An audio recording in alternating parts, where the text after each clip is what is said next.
I got the letter on a Wednesday morning. No official seal, no return address. Just a plain beige envelope sitting in my mailbox, addressed to me in bold, capitalized letters. Agent Daniel Mercer, transfer orders. I didn't request a transfer. I wasn't even up for reassignment. Yet, as I tore open the envelope, a small white card slipped into my lap. Report to Division 66. Clearance level redacted. Division 66. I had never heard of it. I spent the next hour trying to track down anyone who could explain. No one had an answer. Some senior agents gave me vague, dismissive nods. Others avoided eye contact completely. My direct supervisor looked at the paper, then at me, and slid it back across the desk. Go home early today, Mercer. You start tomorrow. Just follow the rules. That was it. No debriefing, no formal handover, just a sinking feeling in my gut as I left the office. The next morning, I arrived at the address listed on the paper, an unmarked government building in a forgotten part of town. No windows, no signage, just a thick steel door with a single blinking red scanner. I hesitated before placing my hand against it. A pause, then a mechanical voice. Agent Daniel Mercer. Clearance confirmed. The door slid open. Inside was a long, dimly lit hallway, lined with security cameras that seemed to follow my every move. My footsteps echoed too loudly. The air smelled stale, like paper left in a basement for too long. At the end of the hallway, a door stood slightly ajar. Inside, a man sat behind an old wooden desk, flipping through a stack of files. He was bald, sharply dressed, and completely unreadable, the kind of person who could fire you with a look and make you thank him for the opportunity. Agent Mercer, welcome to Division 66. He gestured to the seat across from him. I'm Director Holloway. You've been selected for this assignment based on your analytical skills, discretion and, well, let's just say, your ability to handle the inexplicable. I frowned. With all due respect, sir, I don't even know what Division 66 is. Holloway smiled. It wasn't a reassuring smile. And you won't, not officially. He slid a thick folder toward me. Your job is to review classified cases. You don't solve them. You don't investigate them. You document them. And most importantly, his voice lowered, you don't talk about them. I opened the file. Inside were pages of unusual cases, some vague, others heavily redacted. I skimmed through terms like non-linear occurrences, unaccounted entities, and rewritten timelines. I was about to ask a question when Holloway cut me off. There are rules, Agent Mercer. He tapped a small white laminated card on the table. The rules of Division 66. Do not discuss the files with anyone, even other agents. Never remove a document from the office. If a file is classified Omega Black, close it and forget you saw it. I scoffed. And what happens if I break a rule? Holloway's eyes darkened. You won't. I didn't ask again. My office was a windowless room, filled with rows of file cabinets, a single dim desk lamp, and a computer that looked like it hadn't been updated since the Cold War. As I sat down, the fluorescent light above me flickered. A moment later, a new file landed on my desk. No one had come in. No sound of a delivery system. It was just there, a thick brown folder with a red classified stamp across the front. Case number 7, 133, unaccounted entities. I hesitated before opening it. Inside were photos of an empty town, abandoned streets, vacant houses, a school where desks sat covered in dust, as if no child had ever touched them. No official records, no police reports. It was like the town had been erased overnight. The final page of the file contained a grainy black and white photo. It showed a man standing in the middle of the town square. His back was turned, but something about him seemed familiar. I leaned closer, scanning the timestamp at the bottom.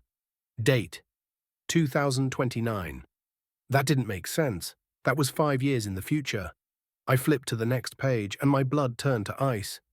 It was a close-up of the man's face. It was me. I closed the file and sat there, heartbeat pounding in my ears. A knock at my office door nearly made me jump out of my skin.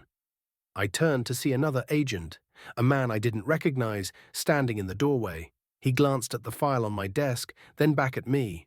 His voice was flat. You should close that file, Mercer, and you should forget you saw it. I swallowed hard. What is this? He didn't answer. Instead, he reached into his pocket, pulled out a photo, and placed it face down on my desk. When I flipped it over, my breath caught. It was another black and white image of the town. Only this time, there were two figures standing in the street. One was me. The other was someone identical to me. Same height, same build, same posture. But the second me was smiling, and his eyes were completely black. The agent stepped back into the hallway. Before the door shut, he said one last thing. You don't want to be in that file, Mercer. Trust me. I sat frozen, staring at the image until my vision blurred.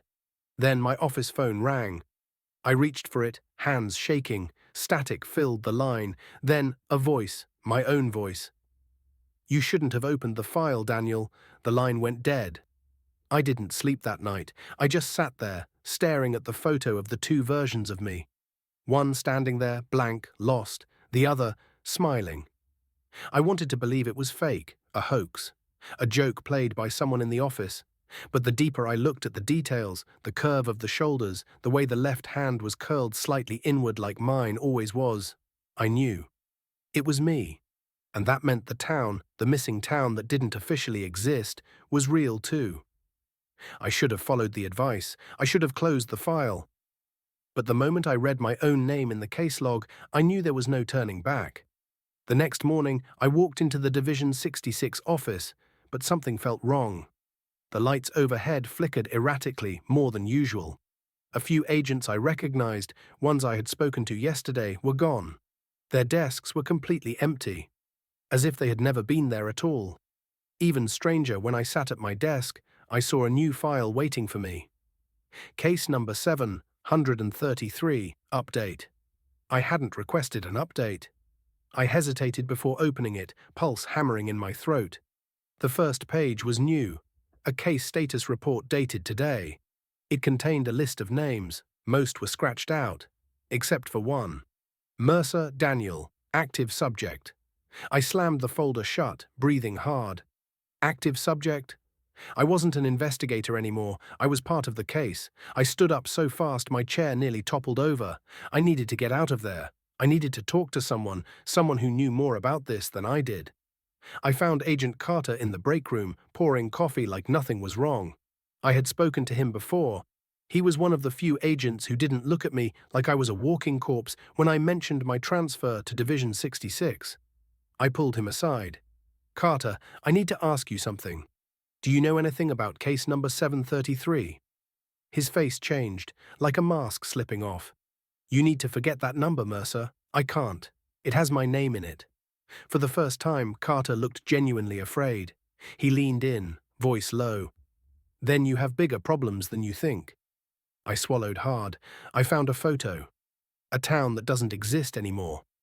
And me, in it, from the future. Carter exhaled through his nose, shaking his head. I shouldn't be talking to you about this. He hesitated. But listen, there are things in these files that don't just record the past. Some of them predict, some of them rewrite. Rewrite? You ever notice how sometimes people just disappear from Division 66? His voice was almost a whisper now. Ever notice how their desks just go empty overnight, like they were never there? I nodded slowly. Sometimes it's not just people who disappear. It's entire places, Mercer. Whole towns, events, even memories. And if you're in that file... He didn't finish. Instead, he glanced around quickly, then pulled out a flash drive from his pocket. Take this. I don't want to know what you do with it. Just don't come looking for me after. What's on it? He shook his head. Proof. I took the flash drive home that night. I didn't open it in the office. I wasn't sure if Division 66 monitored our systems, but something told me they did. I plugged it into my personal laptop, heart hammering, palms sweaty as the files loaded. 3 folders. Town 732 contained images and reports of another town that had vanished years ago. Town 733. The case I was in. The files I had already seen. My own face staring back at me. Omega Black. Unauthorized access will be logged. That was the folder Carter hadn't mentioned. I clicked it, and instantly my laptop screen glitched. For a second, it was like something else was watching me through the screen. Then the files loaded. Inside were surveillance logs, not just of towns that had disappeared, but of people who had been erased, their last known locations, their last words. My stomach turned to ice as I scrolled down and saw another name, Carter A. Missing person, date of last contact, today. I felt sick. This wasn't just some experiment. This was real. Carter had given me the files knowing he wouldn't be there tomorrow. And then I saw the last entry, a log written in the same government format detailing the latest subject of the Omega Black files. Mercer D. in progress. I slammed my laptop shut, and then knock, knock, knock. A chill ran down my spine. It was nearly midnight. No one should be at my door. Slowly, heart thudding, I stood up. I reached for the gun in my desk drawer but hesitated. Something in my gut told me it wouldn't matter. The knocks came again. 3 slow, deliberate raps against the wood. I forced myself to move forward, standing just inches away from the door. Then, before I could think, before I could run, before I could even breathe, the handle turned. The door creaked open on its own, and standing on the other side was me. Not an imposter, not someone pretending, it was me. The same face, the same clothes, the same cut on my forehead from earlier that day. Only one difference. He was smiling. I didn't move. I couldn't. The version of me standing in my doorway, grinning, tilted its head slightly, like it was studying me. My lungs burned as I realized I had been holding my breath. My hand gripped the edge of the desk behind me, fingers numb. Then it spoke. "Agent Mercer," it said, "you've seen too much." The voice was mine. But it wasn't. There was something wrong with the way it sounded. Too smooth, too deliberate, like someone pretending to be human but not quite getting it right. I wanted to slam the door shut, but I didn't move. My instinct screamed at me. If I acted first, it would react faster. I had no idea what it would do. Then it took a step forward. "Don't," I choked out, finally finding my voice. It smiled wider, revealing teeth that looked too sharp. "You're breaking protocol, Agent," it whispered. "You're making a mistake." Then, before I could react, its face glitched. A split-second distortion, like a flickering TV screen struggling to keep a signal. I slammed the door shut so hard the entire frame shook. My hands fumbled for the lock. I twisted it, then shoved the deadbolt into place. Silence. My own ragged breathing filled the room. I backed away slowly, my pulse hammering in my ears. Then I saw it. My laptop screen, the file was still open, and the last entry had updated. "Agent Mercer has made contact. The replacement will be finalized soon." I grabbed the flash drive and yanked it from my computer, shutting the entire thing down in panic. But I knew it was too late. The next morning, I went back to Division 66. I didn't sleep. I didn't even know if I could trust myself to close my eyes. Something was happening, something no one in the office talked about. The moment I walked in, I saw 2 things that made my stomach turn to ice. Carter's desk was gone. Not empty, gone. Like he never existed. There wasn't even an impression on the carpet where his chair had been. Director Holloway was waiting for me. He stood in front of my desk, arms crossed, his expression too calm. "Agent Mercer," he greeted me, "I need you to come with me." He led me to a lower level I hadn't even known existed. The elevator had a keypad instead of buttons. Holloway entered a 7-digit code, and the doors descended past all recorded floors. I tried to hide how tense I was, but my mind was racing. He knew I had seen something I wasn't supposed to. The doors opened to a dark corridor lined with locked filing cabinets. No computers, no desks, just records. But the moment we stepped inside, my breath caught. The cabinets weren't labeled like normal files. They were labeled by year. Some were blackened with scorch marks, as if they had survived a fire that was never reported. Some cabinets had names scratched out, as if they weren't supposed to be remembered. Holloway didn't stop walking. Finally, he led me to the oldest cabinet in the room. The label read, 1954, Origin Case. "You've been asking too many questions, Mercer," he said. Then he unlocked it. Inside were only 2 things. A thick folder labeled The First Witness. A black and white photo of me. I took a step back, my head spinning. This wasn't possible. The photo was aged, yellowed with time. It showed me standing in front of a government building in the 1950s. Same face, same building, same scar above my eyebrow. Holloway studied me carefully, like he was watching my reaction. "You understand now, don't you?" he said. I couldn't speak. "You were never hired, Mercer." His voice was calm, too calm. "You were found." I swallowed, forcing myself to stay still, even though my entire body was screaming to run. "This division doesn't just record cases," he continued. "We document changes." The words echoed in my skull. Changes. Changes. My voice was hoarse. He gestured at the rows of cabinets. "Have you ever wondered why some things just disappear from history? Why certain cases, certain people, certain towns are erased?" I knew he wasn't expecting an answer. "Reality has loopholes, Agent Mercer. The world isn't stable, it corrects itself. And when it does," his gaze locked onto mine, "we make sure no one remembers."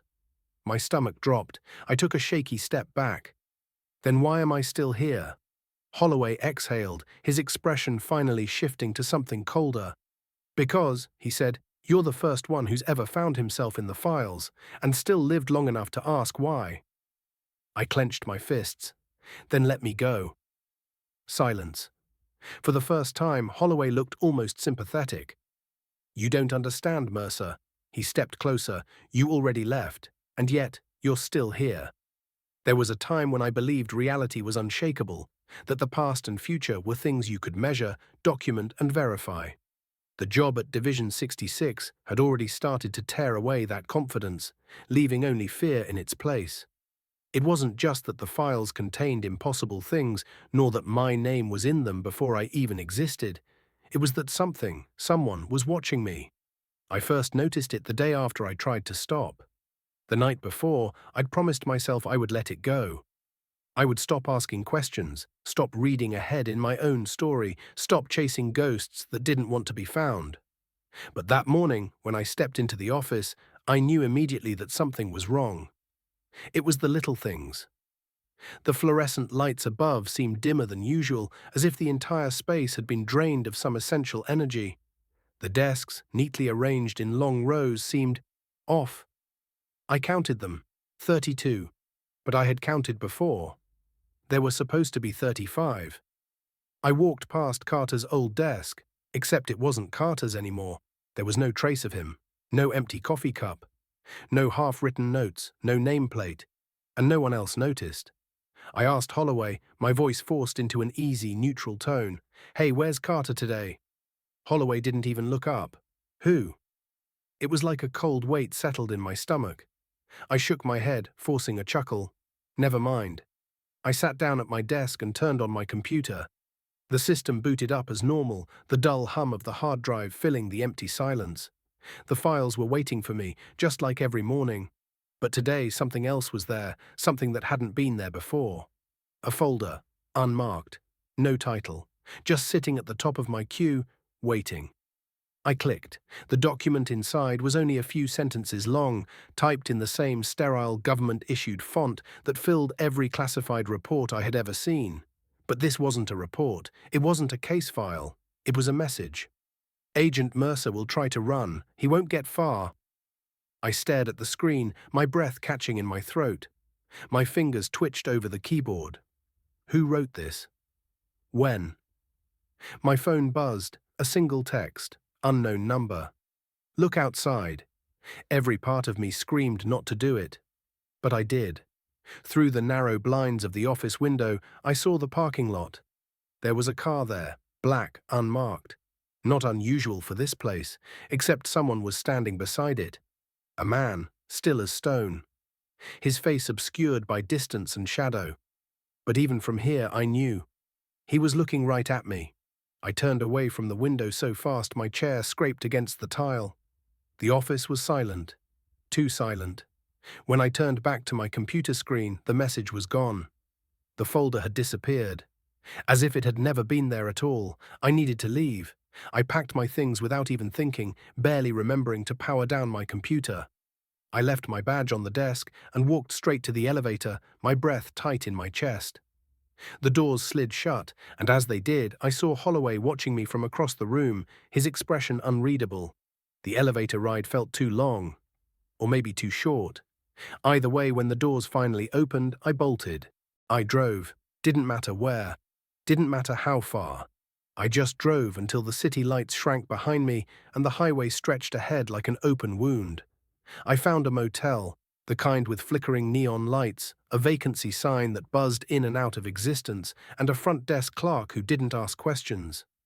I paid in cash, fake name, just in case. Inside the room, I locked the door, deadbolt, chain. I even pushed the flimsy wooden chair against the handle. It wouldn't do much, but at least it made me feel like I was still in control of something. I sat on the bed, staring at the yellowed wallpaper, my mind racing. Someone was watching me. Someone knew what I was going to do before I did it. And then the motel phone rang. I didn't move at first, didn't even breathe. No one knew I was here. The phone rang again. Slowly I reached out, lifting the receiver with hands that felt too unsteady to belong to me. I pressed it to my ear, no sound, no voice, just typing, soft, rhythmic, distant, the sound of keystrokes, and then my own voice. Agent Mercer. I dropped the phone. It clattered against the nightstand, the line still open. I stumbled back, hitting the wall. No, that wasn't possible. That was not possible. My breath came sharp and fast. My heart pounded so hard I thought my ribs might crack from the force. I reached for my cell phone, my fingers clumsy, uncoordinated. The screen lit up. A message. Unknown number. You shouldn't have left. That was it. That was all it said. I grabbed my car keys and ran. Back to the city. Back to Division 66. The drive was a blur of headlights and paranoia. I checked the mirrors too many times, convinced that the black car was still following me. But every time I looked, the road was empty. I parked in the underground garage and took the stairs two at a time. Straight to my desk. My computer was already on. The file was already open. A new entry had been added. Agent Mercer returns to the office. The transition is almost complete. My breath caught. Transition? What transition? I hovered over the keyboard, my hands cold. My fingers twitched. I needed to type something, anything, to prove to myself that I still had control. Before I could, a message appeared on the screen. Not from me. From someone else. Do not trust Holloway. The text flickered. Then another message. You are not the first Mercer. My head spun. The walls of the office felt like they were closing in. Not the first Mercer. Then who was? The cursor on the screen blinked. And then, it started typing again. The screen was typing on its own. I didn't dare touch the keyboard, but the words kept appearing, letter by letter, in that cold, unfeeling government-issued font. Agent Mercer, you are on your final case. The fluorescent lights above me buzzed. My office chair felt stiff beneath me, the air stale, as if something had been waiting for me to return. I turned my head slowly, scanning the room. The other agents at their desks, if they were real agents at all, didn't seem to notice the words appearing on my screen. Then the next line appeared. You are no longer in control. My stomach clenched. My fingers curled into fists against my desk. No, I still had control. I reached for the keyboard, intending to shut the computer down, but as soon as I touched the keys, a folder opened. The file that shouldn't exist. The one I had been warned never to open. Omega Black Case, number 000, the first witness inside, there was a document. A transcript. I started to read. Case file, the first witness. Begin transcript interviewer. State your name for the record. Subject, Agent Daniel Mercer. I stopped breathing. I looked around again, waiting for someone, anyone, to acknowledge what I was seeing. But no one turned their heads. I kept reading. Interviewer. Do you know why you are here? Subject. I was assigned a case, anomalous files, impossible data. I started to see patterns, names that shouldn't exist, events that hadn't happened, but they weren't just predictions, they were instructions. And then, I saw my own name. My hands were shaking now. Interviewer: when did you first notice the changes? Subject: after I tried to leave. I swallowed hard. I could feel the walls pressing in. Interviewer: you understand that you are the anomaly now, yes? Subject: I don't understand. Interviewer: you are transitioning. I gripped the edge of my desk, my knuckles white. Subject: transitioning into what? The document stopped. The transcript ended. That was it. No further explanation, just a blank line waiting to be filled. My stomach churned with dread as my cursor blinked at the bottom of the file. The space below it was empty. Waiting. Then, a new line appeared, but I wasn't typing. Interviewer: when did you realize you had been here before? I shoved back from my desk so hard my chair toppled over. This wasn't real. The fluorescent lights flickered overhead. The room blurred. I had to get out. I turned, heading toward Holloway's office. If anyone could explain this, it had to be him. The moment I reached for his door handle, though, the door opened on its own. Holloway sat at his desk, calm, composed, hands folded neatly over a stack of files.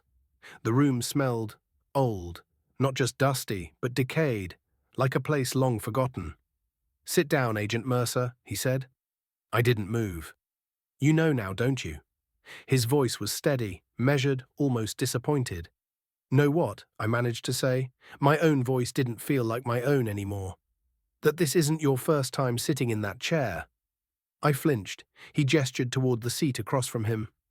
I didn't sit. Instead, I reached into my pocket for my phone. No signal. But the screen flickered. And before I could even process what was happening, a video started playing. The video was of me, sitting in this chair, speaking to Holloway.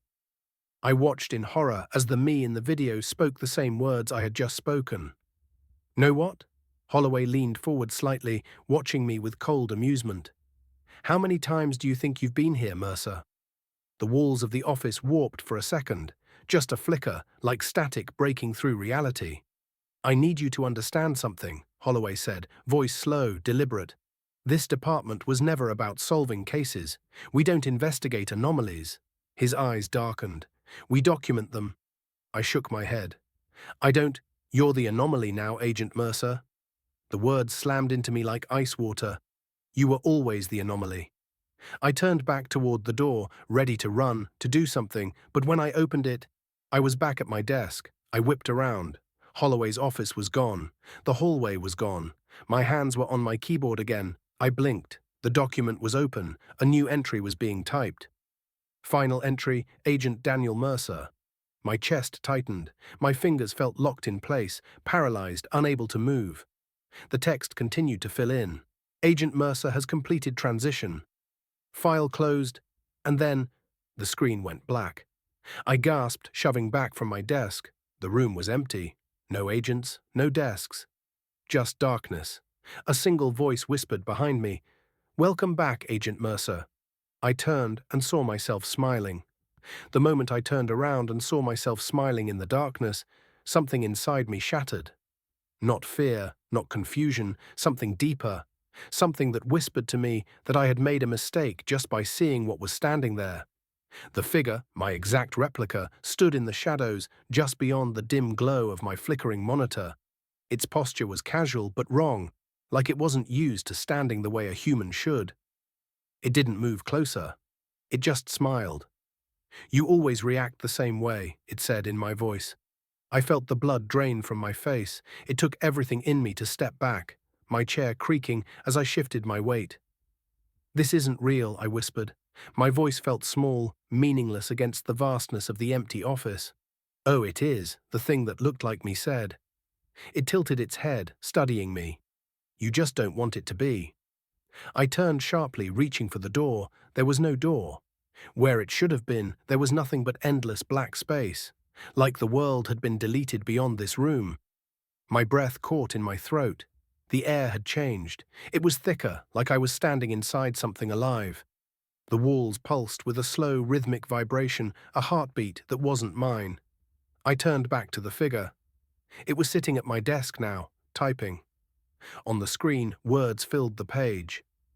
"Agent Mercer's final entry. The anomaly has been contained." "No," I whispered. My duplicate stopped typing, looked at me. It grinned.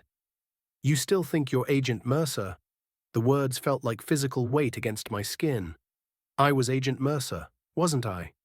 The memories were still there, my recruitment into the FBI, my first case, the nights spent buried in classified files, the Omega Black case, the names, the missing agents, the way my own name had appeared on the list, the way Carter had disappeared. I tried to focus, to force my mind to hold on to something real. My name is Daniel Mercer, I said, voice shaking but firm. I was assigned to Division 66. I was recruited. The other me shook its head. You weren't recruited. The air around me warped, my stomach turned inside out as the walls of the office pulsed again, darker, deeper, almost alive. You were found. The world buckled. I staggered backward, trying to ground myself, to cling to anything that made sense. But the more I fought, the more my thoughts unraveled. You've read the files, the figure continued. You know what Division 66 does. It gestured toward the screen. The words were still there. Agent Mercer's final entry. The anomaly has been contained. And then, just below it, a new line appeared. Transition complete. I was the anomaly. I felt my knees go weak. I had been documenting cases, but what if that had never been my job at all? What if I had been the subject of the case all along? The files had been rewriting reality. I had seen it happen. Carter erased overnight, his entire existence scrubbed away like it had never happened. What if I had just been next? The thing at my desk, the new Agent Mercer, leaned back in my chair, stretching lazily. It's funny, it mused. No matter how many times you go through this, you always resist. My breath hitched. What do you mean, how many times? The thing that wasn't me didn't answer. Instead, it clicked the mouse, and just like that, the words on the screen disappeared. The file closed, the computer shut down, and then the lights flickered, and I was standing in the lobby of Division 66. I gasped, stumbling forward, my mind spinning. My hands shook violently as I reached out, pressing them against the cold marble of the reception desk. I was here. I was real. I was still in Division 66, wasn't I? Can I help you? A woman's voice. I turned sharply. The receptionist sat at her desk, eyes neutral, her hands poised over a keyboard, like nothing was wrong, like this was just another ordinary day. I need to speak to Holloway, I stammered, my voice hoarse. Her brows furrowed. Who? A cold dread clawed through my ribs. I shook my head. Holloway. Director Holloway. He's in his office. She gave me a blank, polite smile. I'm sorry, sir. We don't have a Director Holloway here. The room tilted. I took a step back, my heartbeat pounding in my ears. Division 66, I managed. This is Division 66. The woman's face didn't change. Sir, this is the Federal Records Department. I froze. No, I whispered. That's not right. She just smiled again. Are you here to file something? Her fingers hovered over the keyboard. Ready to type. I looked down at my hands. They were shaking. And then I saw it. A file folder in my grip. A label stamped across the front. Case number 000, the first witness. A burning sensation ripped through my head, my vision fractured as a rush of images, memories that weren't mine, flashed in my mind. A town disappearing overnight, agents vanishing, the Omega Black files, my own face on a file, my own voice in a transcript, my own words being written down before I ever said them. This was it, the truth. Division 66 didn't investigate anomalies. It created them. And now I was one of them. The receptionist's polite smile never wavered. Sir, she asked again, are you here to file something? I looked down at the folder in my hands, at the case number, at my own name. The words inside were still being written. Right now, by something else, by whoever had come before me. I had spent all this time investigating missing people, all this time looking for answers. I had never considered the most important question of all. Had I ever been real to begin with? I met the receptionist's blank gaze, and then, slowly, I placed the file on her desk. Her fingers moved. She started typing. A new case, a new anomaly, a new file, my story being archived, just like all the others. There was a moment of silence, the kind that stretches too long, bending time in ways that don't make sense. The receptionist kept typing, her fingers moving effortlessly across the keys, the rhythmic clacking filling the empty space between us. I didn't know what would happen when she finished. Would I disappear like the others? Would I become another ghost of Division 66, buried in a case file no one was ever supposed to read? Or had I already disappeared? Had I already been written? The thought made my skin crawl. I swallowed hard, my fingers twitching at my sides. What happens now? The receptionist didn't look up. She just kept typing. Final entry, case number 000. Status, complete. Her lips barely moved, but I heard her whisper the words, as if reading them directly from the screen. Then she turned the monitor toward me. I stared at the text, and beneath it there was something else, a final command. Delete record. I shook my head. No. The word barely left my lips, but my own voice sounded farther away, as if something was pulling me backward, stretching my existence thin. I turned, gasping, trying to regain my balance, but there was nothing behind me, no door, no walls, just a vast, infinite void, like the world was already letting me go. I stumbled, forcing myself to look away from the nothingness swallowing my surroundings. I'm not supposed to be here, I whispered. The receptionist gave me the same polite, empty smile. No, she said, you never were. Then she hit the enter key, and everything collapsed. The world twisted, folding in on itself, tearing apart in ways the human mind was never meant to comprehend. I wasn't falling, I wasn't floating, I was unraveling. Memories flickered through my mind, too fast to hold on to, too slow to escape from. Not just my memories, not just Daniel Mercer's, other Mercers. Versions of me that had sat at that same desk, had typed on that same computer, had asked the same questions, had run, had been erased, and then had started again. There was no beginning, no end. Only a loop, a cycle, repeating over and over. I had been here before. I had been here before. I had been. I blinked. The lights buzzed softly overhead. A familiar hum, the scent of old paper, stale coffee, and electronics humming too hard against the quiet. I was sitting at a desk. An office desk. A badge lay in front of me. FBI. Agent Daniel Mercer. My stomach twisted, nausea hitting me in waves as the world rearranged itself around me. I knew this place. I had been here before. I looked up and a man was standing in front of my desk. Dark suit, cold expression, a presence that felt like an immovable force. He held out a file. Welcome to Division 66, Agent Mercer, he said. You're assigned to classified casework from now on. Everything you see in these files never happened.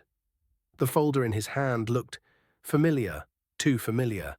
I didn't reach for it. I couldn't. The man's expression didn't change. Is there a problem, Agent?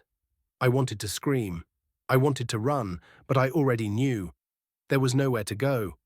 My hands shook as I took the file, and as I opened it, I saw my own face staring back at me. A photograph dated 5 years in the future, and beneath it, a single line of text. Agent Mercer's final case, this is where he begins. The lights buzzed overhead. The office hummed softly. The world kept turning, and the files never closed. If you've made it to the end, hit that like, subscribe, and notification bell. Because in stories like these, you never know when you might be next. Was Mercer ever real, or was he always just another file waiting to be written? Drop your theories in the comments below. The case may be closed, but the anomalies never stop. Stay tuned for the next classified story, if you dare.